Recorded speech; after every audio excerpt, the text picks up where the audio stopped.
और महालक्ष्मी सेल्स आपके लिए तैयार है लेटेस्ट कंज्यूमर अप्लायंसेस के साथ। Branded air conditioners, best brands, best offers के साथ आपके लिए अवेलेबल है महालक्ष्मी सेल्स में। एयर कूलर्स जो आपके पूरे घर में ठंडी हवा से आपके दिन को और खुशनुमा बनाए। Single door refrigerator, double door refrigerators, inverter battery, deep freezers, visi cooler, LED televisions, semi and fully automatic washing machines, water purifier, RO plus UV, आटा चक्की, water dispensers, water coolers, mini refrigerators, सभी appliances best brands के best offers के साथ आपके लिए available है Mahalakshmi sales में।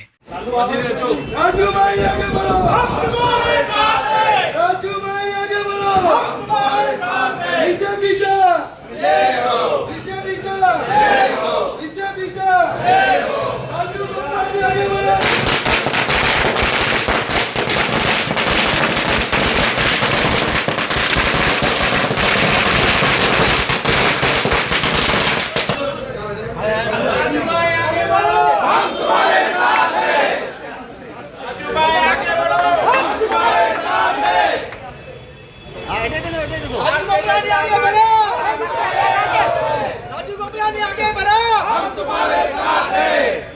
उल्हासनगर 5च्या राजकारणात आज मोठा बदल पाहायला मिळालाय। येथील प्रसिद्ध गणपती मंडळ डीएस ग्रुपचे अध्यक्ष तसेच व्यापारी वर्गात मजबूत पकड असलेले नेते राजू गोपलानी यांनी आपल्या शेकडो समर्थकांसह भारतीय जनता पक्षात जाहीर प्रवेश केला। या प्रवेशामुळे स्थानिक राजकीय समीकरणांमध्ये मोठी हालचाल निर्माण झाली आहे। राजू गोपलानी हे अनेक वर्षांपासून व्यापारी वर्गाशी जोडलेले असून शहरात त्यांची स्वतंत्र व प्रभावी ओळख आहे। जनतेमध्ये त्यांची लोकप्रियता असून ते स्वच्छ प्रतिमेचे व्यापारी व समाजसेवक म्हणून ओळखले जातात। 2017च्या महापालिका निवडणुकीत त्यांनी साई पक्षाकडून निवडणूक लढवत 3190 मते मिळवून आपली भक्कम राजकीय उपस्थिती सिद्ध केली होती। सध्या सुरू असलेल्या निवडणूक प्रक्रियेत पॅनल क्रमांक 19 मधून राजू गोपलानी आधीच निवडणूक मैदानात उतरले असून भाजपामध्ये झालेल्या त्यांच्या प्रवेशामुळे या पॅनलमध्ये आता काट्याची लढत होण्याची शक्यता व्यक्त केली जाते। त्यांच्या प्रवेशामुळे व्यापारी वर्गात भाजपाची पकड अधिक मजबूत होईल असा पक्षनेत्यांचा विश्वास आहे। राजू गोपलानी यांच्या भाजप प्रवेशामुळे उल्हासनगर 5 मधील आगामी निवडणुकांमध्ये नवीन राजकीय समीकरणे आकार घेत असल्याचं चित्र दिसून येतंय। भाजपाकडून पॅनल क्रमांक 19 मध्ये विरोधकांसमोर मजबूत पॅनल उभारले जाणार असून यामुळे निवडणूक अधिक चुरशीची होण्याची शक्यता आहे। हा पक्षप्रवेश भाजप जिल्हा कार्यालयात पार पडला।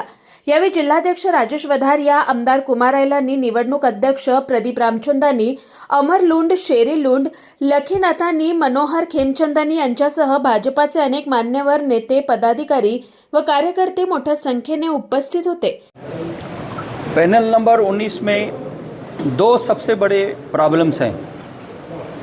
एक है दादागिरी और दूसरा है विकास ना होना, जिससे इस एरिया के व्यापारी त्रस्त थे और उन्होंने ही राजू गोपलानी को आगे बढ़ाया है और उनके लिए हमने इसके लिए भारतीय जनता पार्टी के दरवाजे खोले और उनको प्रवेश दिया। आने वाले समय में इस महानगर पालिका के चुनाव के बाद मैंने आपको बताया कि जो आपका ग्रीन जोन का एक प्रॉब्लम है, जिसमें गाउन बाज़ार के लगभग 250 दुकान बाधित हैं, वो ग्रीन जोन हम महापौर चुनाव के 1 महीने के बाद हटा देंगे। दादागिरी जो वहाँ पर चल रही है, व्यापारियों को तकलीफ़ें जो दी जा रही हैं, वो दादागिरी को हम लोग वहाँ ख़त्म करेंगे और जो विकास की गति रुकी हुई है उस विकास को हम गति देंगे। वहाँ पर रोड, रास्ते जो खराब हैं, जो टूटे पड़े हैं, नालियाँ भरी पड़ी हैं, उनको हम लोग फिर से बनाएंगे और एक विकास की जो हम गंगा वहाँ लाएंगे। तो उससे मुझे 19 नंबर पैनल हो या आसपास का जितना भी परिसर हो, एक नए रूप में दिखने को मिलेगा।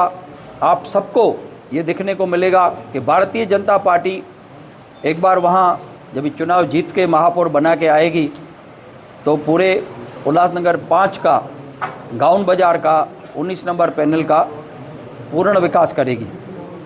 पैनल नंबर 19 से जो पिछले भाजपा के जो नगर सेवक थे, अब उन्होंने भाजपा को अलविदा किया है। आप चाहते हैं कि इस बार पैनल नंबर 19 से नए चेहरे लाएंगी भाजपा? बिल्कुल 19 नंबर पैनल में हम लोगों ने एक अलग ही प्लानिंग की है, जिसकी शुरुआत आज आपने देखी है। हम नए व्यापारी और नौजवान चेहरे आपको देंगे, जो आप में से ही हो, ना कि इंपोर्ट किए हों। तो वही आपके वहाँ रहकर भारतीय जनता पार्टी की ताकत के साथ पूरा विकास करेंगे। आपने बताया कि पैनल 19 में 2 विषय बताए, एक तो दादागिरी था और एक विकास ना होना। जहाँ इसी पैनल के 2 नगर सेवक तो बीजेपी के थे, उनमें से एक को तो आपके ही पक्ष ने विरोधी पक्ष नेता का पदभार भी दिया था। तो आपको नहीं लगता है कि आप अपने ऊपर भी ऐसे ही आरोप लगा रहे हो कि आपके पक्ष ने वहाँ पे विकास नहीं किया? मैंने मेरे भाषण में भी कहा कि जहाँ गठबंधन की राजनीति आती है तो कुछ न कुछ वहाँ एडजस्टमेंट करनी पड़ती है। और जब भी हमने कहीं और से कुछ लोग लाए थे तो हमने उनका परफॉर्मेंस देखा कि उनका परफॉर्मेंस है वो सही नहीं है।